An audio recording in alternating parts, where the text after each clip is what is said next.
Est-ce que vous pouvez me dire, cette bouteille pleine de coca, combien elle vaut pas au Colbert, parce que le Colbert c'est plus cher, mais dans un supermarché. 2000 ailleurs. 1000. Hein 1000 ailleurs. D'accord. Bon. Alors, imaginez maintenant que vous êtes... imaginez que vous êtes vous avez fait un safari, votre mari vous a payé un safari, Afrique du Sud, au Djebel, au Maroc. Et vous êtes à Land Rover, etc., vous êtes dans le désert, et puis vous êtes avec votre sac, et vous en avez marre, vous avez envie de louer un petit quad, et partir dans le désert pour décrocher un peu des 20 types qui sont avec vous, qui vous suivent depuis 8 jours. Et vous partez avec votre femme, et vous avez amené le sac et tout pour pas que le vol dans le bus. Et vous partez. Et puis on m'a donné, puis, on est passé par là, nous on est passé par là, on est passé par là, et le désert, c'est paumé. Et le soir tombe, et la nuit fait froid, et vous êtes avec votre conjoint et votre sac avec 350 € dedans, et vous passez un an. Et le lendemain pareil, et le surlendemain pareil, et là vous êtes en train de crever. Et là, il y a une caravane qui passe. 2 gars, 2 arnaqueurs, un chameau, qui te disent, t'es en train de crever, toi? Tu as soif? Dis oui, j'ai soif. Combien tu as? 350 €. Tu veux la gourde? Oui. La gourde, elle vaut 350 €. Il vous la vend 350 €. 20 milliards. D'accord? Le besoin génère la valeur. Le besoin génère la valeur. Alors là, je vous ai raconté une connerie, mais je vais vous raconter un truc un peu plus vrai, une histoire à moi, vécue. Ma première entreprise a été une entreprise de distributeur automatique de boissons. J'étais à La Réunion à l'époque, j'ai fait pas mal de pays, mais là j'étais à La Réunion, j'ai passé pas mal de temps. Et j'ai quitté mon patron, j'ai monté ma première entreprise, importation de distributeurs automatiques de boissons. Vous savez, c'est des trucs où on coule, on met une pièce, on appuie sur Coca, Fanta, et le gobelet tombe, et les trucs avec. Et à La Réunion, il fait chaud. Et je me suis dit, mais personne n'a fait distributeur automatique, mais c'est dingue. Je vais me goinfrer, je vais me faire une fortune. Et j'ai importé, j'ai traité un contrat avec quelqu'un, j'avais pas trop d'argent, hein, surtout le qu'on m'avait prêté. J'ai passé un contrat avec une très grosse société en France de distributeurs en fabrication, et j'ai commencé à importer 10 ou 12 machines. Des machines qui valaient l'équivalent maintenant de, je sais pas, allez, on va dire 5 000 €. Machine, c'est quand même une certaine valeur.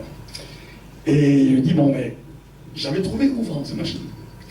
À l'époque, il y avait plein d'écoles à La Réunion, école primaire, école collège, et il y avait des Chinois, des commerçants chinois, c'était pratiquement que des Chinois, qui mettaient des boutiques en face des écoles, pour que les gosses, sortis des écoles, Coca, Fanta, bonbons, etc., etc. Donc ils bâtissaient leur fortune là-dessus.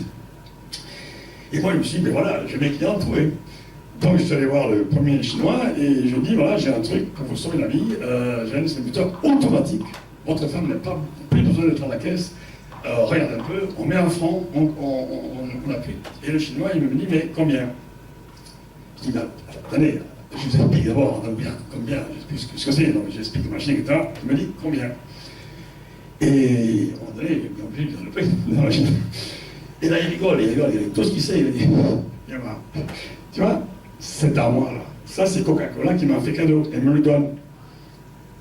Oui, mais surtout... Non, mais ma femme, elle est là, elle est à la caisse pour ça, j'ai rien à foutre, j'ai pas besoin de ta machine. 5 000 €, mais tu rigoles. C'est cadeau, j'ai pas besoin. Et je suis allé voir un deuxième commerçant, troisième commerçant, même erreur. Et en réfléchissant, donc là j'étais en train de crever, hein. J'avais des machines à payer, j'avais 60 jours. Et en réfléchissant, je me suis dit, merde, il y a l'école, il y a le commerçant.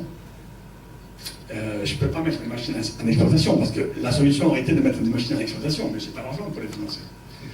Donc, je suis allé voir l'intendant du lycée, de l'école. J'ai dit, monsieur, l'idée m'est venue une nuit, c'est toujours une nuit que je dis, monsieur, j'ai un truc à vous proposer fabuleux. Vous voyez, on a des distributeurs automatiques de boissons. Je vous mets un distributeur automatique, cadeau, gratuit, dans votre école, à la sortie de la récréation.